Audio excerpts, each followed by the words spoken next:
It was supposed to be just another night on Monday Night Raw. Bright lights, roaring fans, and Rhea Ripley walking down that ramp like a warrior who feared nothing. The Judgment Day's enforcer, the Eradicator, was at the peak of her dominance. Every step she took screamed confidence. Every glare was pure fire. But none of the 18,000 people in that arena, or the millions watching at home, had any idea that this night would take a terrifying turn. The bell rang. Across from her stood Becky Lynch, a rival known for her resilience and ferocity. The two had fought countless times, but this one felt personal. The crowd chanted, "This is awesome," before the first punch was even thrown. The tension in the air was electric, the kind that only WWE can create when two icons are about to clash. The match started fast. Stiff strikes, brutal slams, and a kind of raw energy that made even the commentators go silent for a moment. Rhea caught Becky midair and powerbombed her with such force that the ring shook. The fans roared. It was Rhea's world, until it wasn't. At exactly 8 minutes and 34 seconds into the match, it happened. Becky swung with a forearm meant for Rhea's chest, but it landed square on her face. The sound echoed through the arena, a sickening crack. Rhea stumbled backward, her hands instinctively going to her face. Then the camera zoomed in, and the crowd gasped. Blood. Not a trickle, not a scrape, but a crimson river running down her lips and neck. The referee rushed over, waving his arms for help. Becky froze in horror, whispering something we couldn't hear.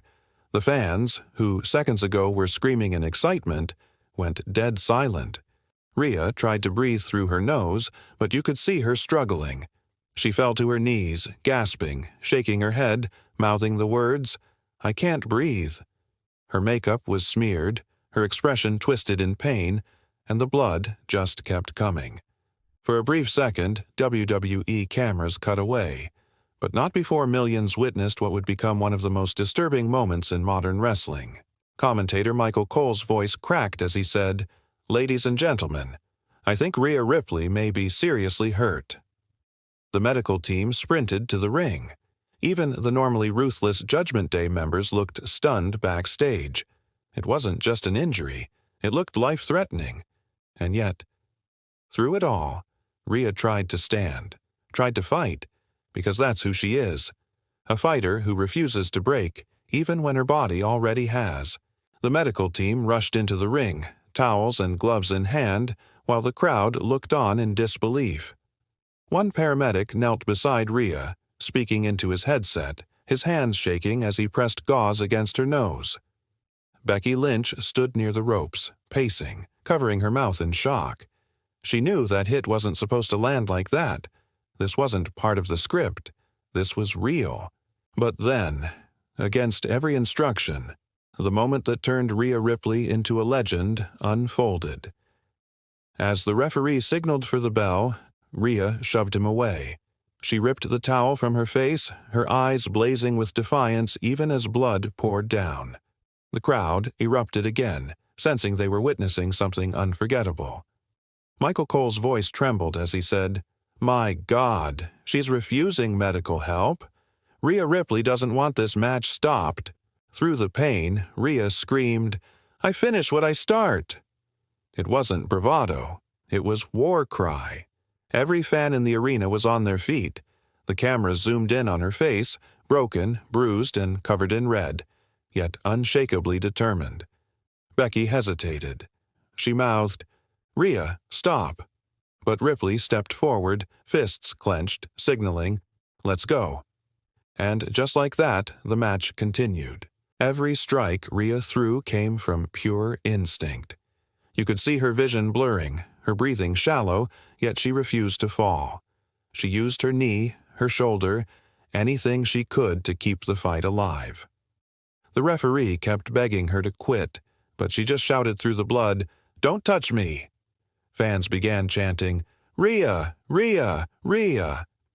The chant turned into a roar, a moment where pain transformed into respect. Even those who weren't fans before found themselves screaming her name. Then came the turning point. Becky went for a manhandle slam. Rhea countered, twisting in midair, slamming Becky down with a brutal riptide. The entire ring shook. She pinned her rival with one arm, the other clutching her face. 1, 2. Kick out! Rhea fell back, her body trembling. She tried to breathe through her nose again, but it wasn't working. You could see the panic flash across her face. The cameras caught her whispering, "I can't breathe." It wasn't acting. It was raw human pain, broadcast live to millions. The medical team tried to step in again, but Rhea waved them off one last time, screaming, "Let me finish this." Her blood had stained the mat. Her hair clung to her face, yet her willpower outshined everything. The commentary went silent for nearly 10 seconds, just the sound of the crowd chanting her name over and over. In that silence, you could feel it. Rhea Ripley had become more than a champion. She had become a symbol of defiance, of pain turned into power. But no one knew. Her condition was far worse than it looked. The bell finally rang. The referee made the call Rhea never wanted to hear. The match was over. The crowd, unsure whether to cheer or cry, stood frozen as Rhea collapsed to one knee. Her body had finally given up, but her spirit was still raging. The camera zoomed in as Becky Lynch crouched beside her, whispering something no mic could pick up. You could just see Becky's lips tremble, mouthing, "I'm sorry." Rhea didn't respond. She tried to breathe, but her nose was completely blocked. You could hear her gasping through her mouth, desperate for air. The blood wouldn't stop. Every second that passed felt heavier, more terrifying. The medical team sprinted in again, this time not taking no for an answer. One doctor grabbed a towel, another held an oxygen mask. The referee shouted for more help. Corey Graves' voice cracked on commentary. "This is real, folks. This isn't part of the show. Rhea Ripley needs help right now." The crowd went silent. That eerie, chilling kind of silence that falls when something feels wrong. The lights dimmed slightly, and WWE's production team cut to wide shots, avoiding close-ups. But the damage was already seen. Millions had watched one of the toughest women in the industry literally fight through blood and suffocation. Backstage, chaos erupted. Triple H himself was seen rushing toward gorilla position, headset still on, yelling orders. Producers shouted for medical staff. Dominic Mysterio, visibly shaken, ran toward the ramp trying to reach Rhea, only to be stopped by security. "Let me go," he yelled. "She can't breathe." In the ring, doctors carefully lifted Rhea's chin. "Stay with us, Rhea," one said, trying to keep her conscious. They placed the mask over her face. She resisted at first, but finally relented, her hands trembling. She blinked rapidly, trying to keep her eyes open as the crowd chanted her name again. "Rhea! Rhea! Rhea!" Michael Cole, now speaking in a near whisper, said the words that froze every fan watching. "Ladies and gentlemen, we're told Rhea Ripley might have suffered a severe nasal fracture, possible internal damage, and she's having trouble breathing." When the cameras cut to a commercial break, backstage was pure pandemonium. Becky was crying in the hallway. Dominic was pacing, punching the wall in frustration. Triple H, his jaw tight, ordered everyone out of the medical area. "No cameras," he said firmly. "Not this." Inside that small trainer's room, Rhea lay on a table surrounded by medics. Blood stained her Judgment Day gear. Her breathing was shallow but steady. She muttered through the oxygen mask, "Did I win?" That single line broke everyone in the room. This wasn't just a superstar hurting. It was a warrior refusing to let pain define her, even when it nearly ended her career. And as word spread through the WWE locker room, everyone knew. This night had changed Rhea Ripley forever. The ambulance doors slammed shut. Red lights flashed through the backstage corridors as Rhea Ripley was rushed out of the arena. Fans outside captured the moment on their phones. Rhea lying on a stretcher, face pale, blood still on her lips, an oxygen mask covering half her face. Dominic Mysterio ran beside her until security held him back. "She's gonna be okay," one medic told him, but no one was sure. Inside the ambulance, Rhea's hand gripped the stretcher rail tightly. Her breathing was still labored, her body trembling from pain and shock. One paramedic whispered, "Stay with me, champ." But Rhea, even in that state, tried to sit up. "I'm fine," she mumbled through the mask. "Just let me stand." They had to gently push her back down. Her spirit refused to break, but her body was done fighting. For now. Back in the arena, WWE staff scrambled to handle the fallout. Production had pulled all replay footage of the incident from social media. Triple H called an emergency meeting, telling everyone to respect Rhea's privacy. But it was too late. Fans everywhere were already talking. Pray for Rhea was trending in under 10 minutes. Clips of her gasping, "I can't breathe," spread like wildfire across Twitter and TikTok.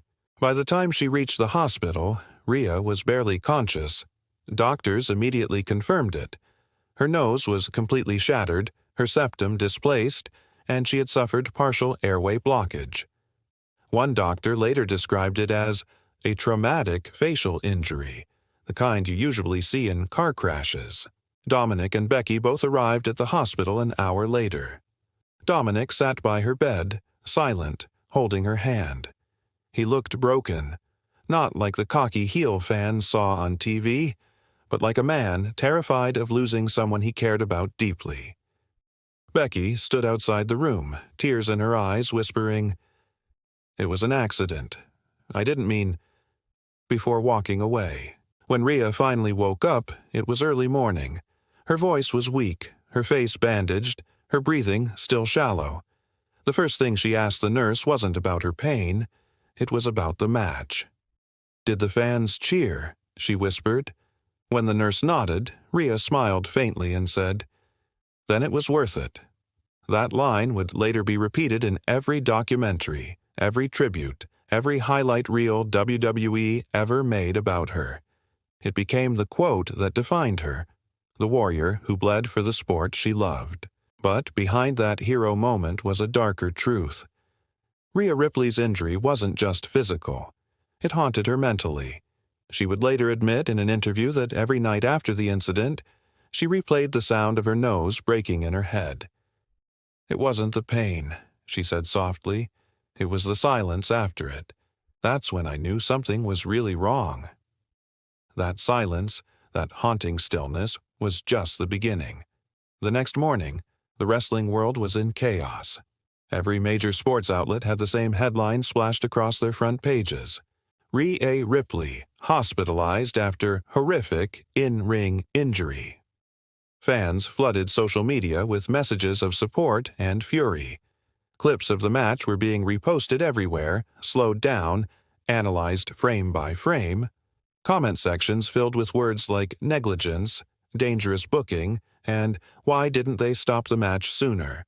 Even longtime WWE veterans started speaking out. Mick Foley tweeted, "Rhea Ripley is one of the toughest performers alive, but no match is worth your life." Inside WWE headquarters, the mood was tense. Triple H called an emergency media meeting. His voice was calm but heavy. "We take every performer's safety seriously," he said. "Rhea is receiving the best care possible. She's stable, and she'll recover." But fans weren't satisfied. Many accused WWE of pushing its stars too far, pointing out that Rhea had clearly signaled she couldn't breathe. Yet the match continued. Within hours, justice for Rhea was trending globally. YouTubers, wrestling journalists, and fans all dissected what went wrong. "The referee should have stopped it sooner," one analyst said. "That was pure adrenaline keeping her up." Another added, "WWE needs to protect their talent before someone actually dies in that ring." Meanwhile, Rhea's teammates from the Judgment Day posted emotional tributes. Damian Priest wrote, "She's more than family, she's a warrior." Dominic Mysterio posted a black-and-white photo of her glove covered in blood with just one caption, "My Eradicator Forever." Behind the scenes, WWE quietly reviewed the footage. They confirmed what many had feared. Rhea had continued to fight for nearly 5 minutes after her nose had completely shattered. Medical staff had tried to intervene twice, but Rhea had refused treatment both times. Officials later admitted they'd been hesitant to force-stop a live match, fearing backlash from the live audience. But the audience didn't want more violence. They wanted Rhea safe. At WWE's next event, the opening of SmackDown, the entire arena stood in a solemn moment of respect as a video tribute played. It showed Rhea's highlights, her triumphs, her dominance, her unbreakable will, ending with the words, "Rhea Ripley, strength beyond pain." The crowd erupted into chants of "Rhea, Rhea, Rhea," and signs filled the arena reading, "Get well soon, Eradicator." Even her rivals showed respect. Charlotte Flair tweeted, "You're one of the toughest women I've ever stepped in the ring with. Heal up, champ." For WWE, it was a PR nightmare. But for Rhea Ripley, it was the beginning of something even bigger, her transformation from a superstar into a symbol. The woman who bled, broke, and kept fighting became the embodiment of what it meant to be unbreakable. Still, behind her quiet strength, one question haunted her fans. Would she ever return to the ring again? Weeks passed. Rhea Ripley's hospital room became a symbol of both pain and power. Flowers from fans covered every corner, and letters poured in from around the world. Yet behind the bandages and the quiet beeping of machines, Rhea's mind was already on one thing: returning. Doctors advised months of rest. The injury wasn't just cosmetic. She'd suffered a severe nasal collapse which affected her breathing and training. "You can't rush this," the doctor warned, but Rhea just stared out the window, her jaw tight. "I don't quit," she whispered. For weeks, WWE cameras respected her privacy.